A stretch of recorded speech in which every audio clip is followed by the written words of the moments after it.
As someone who is a published author, I completely understand how high the barriers to entry to publishing are, whether that's with a traditional or an indie publisher. However, the introduction of self-publishing on platforms like Amazon, the barriers to publishing have never been lower. With self-publishing, there aren't really any barriers to entry further than your own ability to write, edit, and format a book.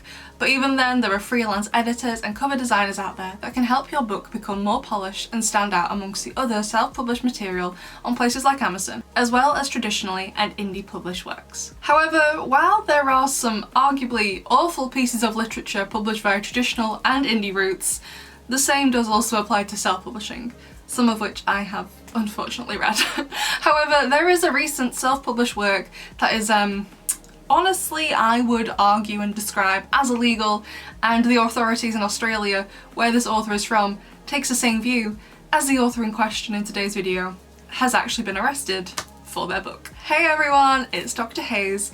In today's video we're going to be discussing Tori Woods and their self-published novel, Daddy's Little Toy. You can probably guess where this video is going to be going from that title alone. And with that being said, massive trigger warning for the entirety of this video for child abuse, child essay, child porn, and PDF files. I'm sorry I had to say them like that, it's just YouTube and the way it censors things, but I hope you understand what I meant by all of those. So Tori Woods, that's apparently actually a pen name, her real name is Lauren Tesselin Mastrosa. That is definitely not how you pronounce it, but I'm going to be referring to them as Tori Woods for the rest of this video. And if you're wondering, Hayes, have you read the book in question, the one that they wrote, the one you're talking about in this video? No, I have not, because as a result of all of this, what I'm going to tell you, Tori Woods removed the book from Amazon. But even if it was still up and available for purchase, I still wouldn't have read it because no, and I think you will have agreed with me by the time we get to the end of this video. So this book, Daddy's Little Toy, is about an 18-year-old woman who is described as barely legal, those are not my words, those are the words in the promotional material, who enters into a relationship with her dad's friend. Now, age gap romances are quite popular, they're not particularly my favourite kind of trope, but if you like them then I'm happy for you. However, there's an age gap romance, and then there's what's happening in this book. Because the dad's friend has desired this now 18-year-old since she was 3. Yeah, that's the kind of thing we're dealing with here. So this man has desired this child, this girl, this woman, since she was a baby, or I suppose a toddler, but I don't really think whatever developmental label you want to stick on her really matters. She was a child. It's disgusting either way, I don't care what age it started, it's disgusting.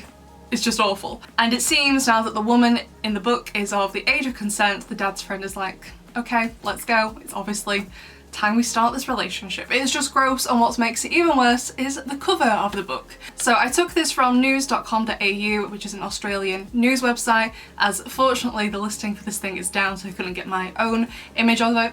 But as you can see, the title is spelled out in building blocks that children play with, reinforcing this childlike aspect of this and playing on the age difference, power imbalance, and also, you know, the fact one character in this relationship watched the other character grow up from a toddler. Now, I know there are kinks out there like DDLG, but usually one party didn't grow up around the other one in this manner, and I know there are also books like Lolita that also do have a child and adult relationship. However, Tori Woods' book, by the description of it, sounds like it's straight erotica, or how it's referred to at the moment, which is spice, and it sounds like it's meant to be something you enjoy. Whereas in Lolita though, you're supposed to hate Humbert Humbert for how he feels about Lolita, or Dolores, her actual name. You don't want him to win, the man is a monster, which is what the book is about. Anyone reading the book and by the end of it takes it away as like a celebration or an advocacy for PDF files has completely read it wrong. The main character of a book or a TV show doesn't necessarily have to be a good person, you don't have to root for them, and Lolita is a case where you don't want to root for this man. He's an awful person, that's the message of the book. And it's meant, like, you're meant to come away with it being like, well, that was horrifying. You're not really supposed to enjoy a book like Lolita, and you're not supposed to like the main character. It's a book about a man who is absolutely horrifying, not a celebration of an adult having feelings for a child. As an author myself, I don't think there's anything inherently wrong with writing about controversial issues like the ones addressed in Lolita. One of my favourite book series is Unwind by Neil Shusterman, and that entire thing is about abortion, which is a very controversial issue depending on where you live and who you are as a person, your political or your religious views, or a mixture of all of those. But I don't think there's anything inherently wrong with Neil Schusterman writing about abortion or just any controversial issue in general from any author. What matters to me, and I think a lot of people would agree with this, is how you write about those issues, how you choose to discuss them, how you choose to address them. So like I said, I don't think there's inherently anything wrong with talking about a controversial issue. You just often need to be careful about how you choose to write about said controversial issue in your work. The book by Tori Woods is described as a dark romance, and as someone who has read a lot of dark romance, I wouldn't use the words dark or romance to describe what is going on in this book, but by framing it, by describing it as a dark romance, absolutely isn't addressing any kind of controversial issue about adults who watch young people grow up and groom them and wait until the age of consent. If anything, by framing it as a dark romance, it is completely romanticising what often happens to those children. Tori Woods has been charged in New South Wales in Australia with producing child SA material, including the possession and dissemination of it, which was done as she published the book on Amazon and distributed it there. In response, Woods said on their social media that there has been a big misunderstanding, that the book is definitely not promoting or inciting anything ever to do with child SA or paediophilia. What is being said is grossly disturbing and breaks my heart as well as makes me sick. While personally I can appreciate a general sentiment of I didn't mean to do X thing but unfortunately has had Y effect, Tori Woods is reportedly 33 years old. If, I don't know, let's say for example a 19 or a 20-year-old had self-published this book, I would hope they would know better at that age, but I would be much more likely to give them grace here in comparison to a 33-year-old who I would hope would have thought to themselves, how might people interpret this book, particularly actual PDF files, who might think, oh, this book is for me. This is something I would do. I would enjoy this book, let's buy it and read it. And also just like an extra note, Tori Woods also worked out, or they have been suspended or stepped down from, I've heard like conflicting information on this, but Tori Woods worked at a Christian organisation.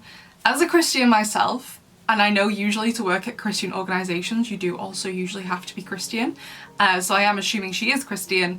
I'm pretty appalled that she thought this book was something okay to think about, write about, and then publish it. There are a lot of steps to go through in order to go from the first idea to publishing a book on a platform. Like, you know what I mean? Like, it wasn't something she did in an hour. This would have taken some time, and the whole time she was thinking to herself, like, yeah, this is a good idea. What? Regardless of her religion, there was just backlash in general, mainly on social media. Like, I follow some people on BookTok who've read some pretty depraved things, and no one was okay with this, which is no surprise because it's quite literally illegal. As I said before, no, I have not read this book, and if it ever goes back up on Amazon, which I highly doubt considering the legal ramifications of that, I would not read it. However, there are reportedly descriptions in the book about how the dad's friend felt and thought about this 3-year-old girl as she was growing up, so before she reached the age of 18, before the age of consent. And these descriptions and these thoughts and feelings are also apparently quite sexually explicit about a child. It is just absolutely disgusting to me, and I also think it does normalise to an extent child grooming and this massive age gap relationship where one party, the adult, the one with all the power, has watched a child grow up and kind of groomed them to having feelings for them and then entering into a relationship once they reach the age of consent. So that's all the information I have on this current situation. I do believe Tori Woods' hearing was on the 31st of March, but I haven't been able to find out anything about it online or anything, but if anything else happens, I will leave it in a pinned comment underneath this video. I just really hope they never write again, which apparently they've said they won't, or if they do, they will openly admit to what they have done in the past, but I'm not sure I'd want to read it personally.